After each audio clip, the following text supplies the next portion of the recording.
Well, first I would like to start off by playing a piece of sample therapeutic music.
I'm sure many of you have heard the phrase, music soothes the savage beast. This metaphor is best demonstrated to me in the first Harry Potter movie where three kids try to enter a secret room and only do so successfully by playing an instrument to render the beast useless under the power of the melodic tune. Today I'll be discussing what music therapy is, how it originated, and how it is incorporated in lives of many people. I've done extensive research so I can adequately inform you and help you to understand the topic at hand. Many of you have listened to a song that made you feel a specific way, whether it was sad or joy, whether it motivated you to sing in the car or even in the shower. I'll be discussing what music therapy is, its history, and also how it is incorporated in different areas of life. Now that you have a clear understanding of the information that will be presented, my first point will be to inform you on what music therapy actually is. Music therapy is an established health profession in which music is used within a therapeutic relationship to address physical, emotional, cognitive, and social needs of individuals. As stated by the Music Therapy Association, through musical involvement in the therapeutic content, patients' abilities are strengthened and transferred into other areas of life. Music therapy also provides avenues for communication.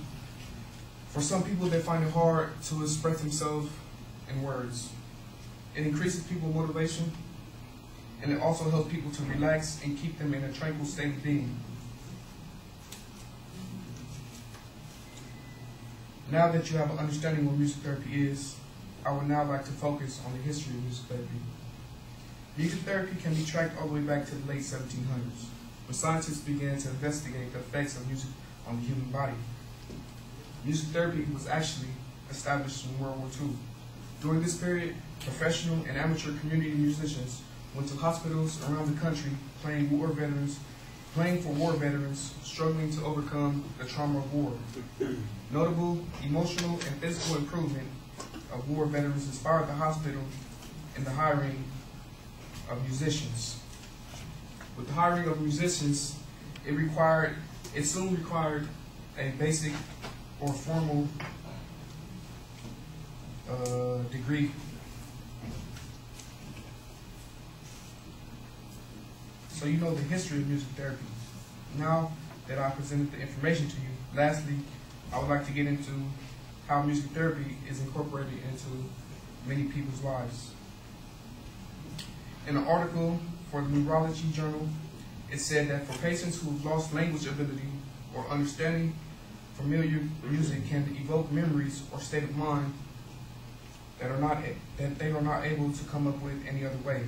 Cognitive awareness can come back to a person for a short period of time with music. Music therapy in schools. Improving communication and expression in students to learn new and creative ways to express themselves through instrument play, songwriting, and talking about music. Group cooperation and teamwork provides great opportunities for students to practice social and group skills in a fun and rewarding way. Music therapy in hospitals. Through successful music experience, patients can regain a sense of control, independence, and confidence. Music can be a medium of communication and a strategy for refocusing attention during painful procedures or long treatments, and also a source of emotional support. Sedative music can lower anxiety, pain, tension, and stress, resulting in less use of anesthetics and pain medication. Music is said to also shorten the recovery period. Stimulant music can be a source of motivation both physically and psychologically, and becomes a positive reinforcement during physical therapy and rehabilitation. Music therapy in nursing homes. People are likely to feel depressed and grief-stricken when moved away from their homes and their families. Music therapy helps relieve grief and improve emotional tones and feelings. As stated by the Heart Song Music Therapy Program, several studies have been completed which demonstrates that music combined with guided imagery can reduce the frequency and severity of depression, anxiety, and pain in some people. Today I've talked about music therapy, what it is, its history, and how it's used in many people's life. Now that you know more about the therapeutic aspect of music, I hope you have a better understanding of the emotions you feel when listening to a beautiful piece of music.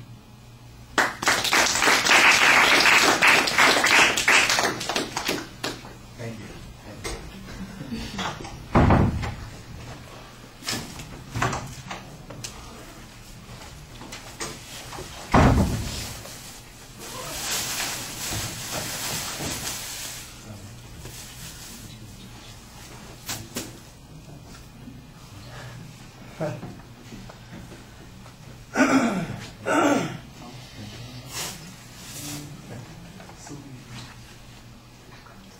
Eddie, what did you think? Overall, I thought it was a pretty good speech. He had good thesis, main points, told us what he was going to talk about, good transitions between points so we knew what was coming up next, what he was going to talk about next. He had citations in his speech, good sources, good facts. But I think the thing you should do more is like practice a bit more, because you kind of got stuck sometimes and you gave long pauses. But overall, I thought it was a pretty good speech.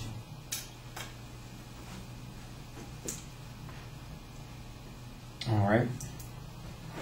I like that you announced the music cue as your attention device, the way you did it. It was relatively simple, and the cue does go on a little bit, but nobody's going to object to listening to something nice, so that worked okay. That's the only only additional material that you have outside of your presentation, and to me, I think it sets up the idea pretty well.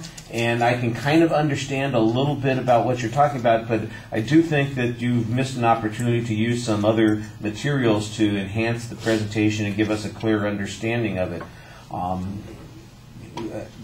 How widespread it is, maybe if there was some statistical information about the impact it has on recovery, either speeding recovery, reducing pain, like I said, again, maybe how widespread it's used in a variety of circumstances. Does every hospital have a music therapy program? Do all the OBGYNs play music while they're delivering babies? That kind of stuff. If there was some additional visual material that went along with that, I think it would fill in a little bit more, and we'd be a little bit less focused on the fact that you are presenting this information in kind of a very deliberate way when you're speaking to us. Now, I like the information that you have, but sometimes it sounds like it's like an encyclopedia entry here. Music therapy in hospitals, music therapy in rest homes, music therapy, and I got a bunch of bullet points that are going on there, and what's missing are some examples. You mentioned the World War II veterans, and that's kind of the history of it. There's got to be a story about some veteran who was suffering, post-traumatic stress syndrome, and got back on his feet as a result of listening to music. And you could tell that there's got to be some story about an OBGYN who is enthusiastic about playing music during deliveries and talks about how he feels about those kinds of things. Or there've got to be retirees in retirement homes who